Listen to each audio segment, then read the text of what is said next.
दोस्तों आज लॉकडाउन 3 का लास्ट दिन है, 17 में है। हो सकता है आज शाम तक या फिर कल सुबह तक सेंट्रल गवर्नमेंट की नई गाइडलाइंस आ जाएंगी लॉकडाउन 4 के लिए। बताया जा रहा है कि कुछ रिलैक्सेशन दिया जाएगा। रिलैक्सेशन देना बहुत ज़रूरी है क्योंकि इस लॉकडाउन की वजह से गरीब आदमी, मिडिल क्लास का आदमी और अमीर आदमी की इतनी बुरी हालत हो गई है। अब तो बड़े बड़े स्टेट के चीफ मिनिस्टरों की भी कमर टूटना स्टार्ट हो गया है। पंजाब के चीफ मिनिस्टर अमरिंदर सिंह बार बार सेंट्रल गवर्नमेंट से ये मुतालबा कर रहे हैं कि उनकी गवर्नमेंट का रेवेन्यू 3300 करोड़ था, जो अब सिर्फ 400 करोड़ हो गया है लॉकडाउन की वजह से। जबकि अमरिंदर सिंह पटियाला से ताल्लुक़ रखते हैं, वो खुद पटियाला के महाराजा हैं और उनके फादर भी पटियाला के महाराजा थे।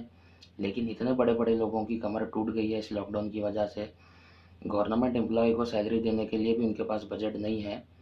तो एक तरफ अमरिंदर सिंह ये कह रहे हैं और दूसरी तरफ हमारे तेलंगाना के चीफ मिनिस्टर केसीआर साहब का कहना है कि लॉकडाउन को जून तक बढ़ाया जाए। इंसान की जान को नहीं बचाया जा सकता, लेकिन इकोनॉमी को और जीडीपी को ग्रोथ किया जा सकता है, ये चीफ मिनिस्टर साहब कह रहे हैं, केसीआर साहब। लेकिन मैं केसीआर साहब को बताना चाहता हूँ कि जब से कोविड-19 हिंदुस्तान में आया है, कोरोना वायरस से अब तक सिर्फ 3 से 3,500 लोगों की मौत हुई है हिंदुस्तान में।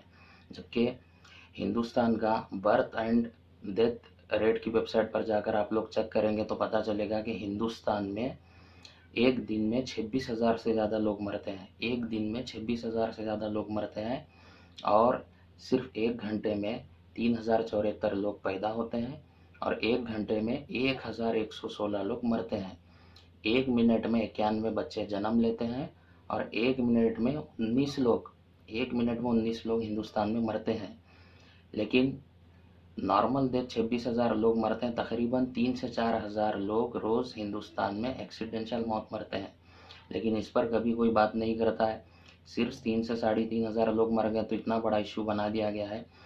और एक चीज़ मैं आप लोगों को बताना चाहता हूँ दोस्तों, हिंदुस्तान का जो जीडीपी रैंक लिस्ट है उसमें मुंबई फर्स्ट रैंक पर है, महाराष्ट्र का फर्स्ट रैंक है। महाराष्ट्र की जीडीपी ग्रोथ परसेंटेज 13% था। 13% से वो अब सिर्फ 6% पर आ गया है। और तेलंगाना का जीडीपी रैंक 10% था, वो भी 10% से गिर गया है। और तेलंगाना गवर्नमेंट का रेवेन्यू 1,43,000 करोड़ है, जबकि तेलंगाना के एक्सपेंसेस 1,84,000 करोड़ है। माइनस 33,000 करोड़ का बजट बैलेंस है तेलंगाना का। और महाराष्ट्र का 3,34,000 करोड़ का रेवेन्यू है और एक्सपेंसेस 4,49,000 करोड़ के। माइनस 55,000 करोड़ का बजट बैलेंस हो गया है महाराष्ट्र का। तो इतना नुकसान कहाँ से रिकवर करोगे, कैसा करोगे, समझ में नहीं आ रहा। और हिंदुस्तान का दोस्तों जीडीपी रैंक 2018 में 6.1% था और 2019 में 4.4% हो गया और 2020 में 1.4% हो गया, ओनली 1.4%। आप ही बताओ जीडीपी ग्रोथ कैसा होगा हिंदुस्तान के पास। हर कंट्री या हर स्टेट के पास जीडीपी उसका रेवेन्यू कलेक्ट करने के 3 मेजर सेक्टर्स होते हैं, एग्रीकल्चर, इंडस्ट्रीज और सर्विसेज। एग्रीकल्चर भी बंद है, इंडस्ट्रीज भी बंद है और सर्विसेज में सिर्फ ओनली ऑन एक्साइज ड्यूटी चालू है। एक्साइज ड्यूटी का मतलब आप लोग समझ गए होंगे कि इंडिया के पास और अदर स्टेट के पास रेवेन्यू कलेक्ट करने का सिर्फ एक ही मेजर सोर्स बच गया है अब, जो है शराब बेचकर अब ये लोग रेवेन्यू कलेक्ट करेंगे, क्या करेंगे पता नहीं है।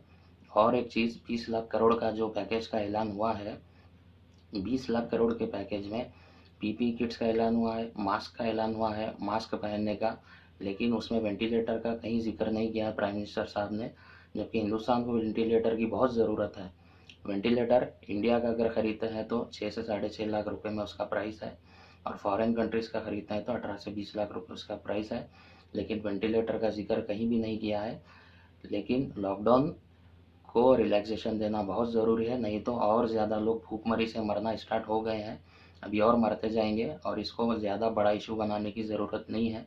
कुछ रूल्स एंड रेगुलेशन बनाकर उसको फॉलो कर कर लॉकडाउन 4 का रिलैक्सेशन दिया जा सकता है। जैसे कोई बिना मास्क पहने जाता है तो उसको फ़ाइन लगाया जा सकता है और 1 से 2 लोग नहीं फिर सकते, ज़्यादा लोग भीड़ जमा नहीं हो सकती। इस तरह से लॉकडाउन को कंट्रोल किया जा सकता है। लेकिन पूरे का पूरा बंद रहना लोगों को मार देना। और जहाँ पर रेड जोन है वहाँ तो इतना सख्त कानून लगाया जा रहा है कि लोग घर से निकले ही नहीं। अगर किसी के घर में डिलीवरी हो जाती है, किसी के घर में हार्ट अटैक आ जाता है, कुछ बीमारी इमरजेंसी आ जाती है, तो वो क्या करे, कैसा जाए? इसका भी फैसिलिटीज़ गवर्नमेंट को देना ज़रूरी है। सिर्फ बंद कर देने से कुछ नहीं होता है। क्योंकि मैं बता रहा हूँ, नॉर्मल डेथ हिंदुस्तान में 26,000 होती है एक दिन में, जबकि कोविड-19 से सिर्फ 2 से 3 महीने में 3,500 लोग मरे हैं। तो ये ज़्यादा खतरनाक है या ये खतरनाक है, इस पर गवर्नमेंट को सोचना चाहिए। चलता हूँ, खुदा हाफिज़।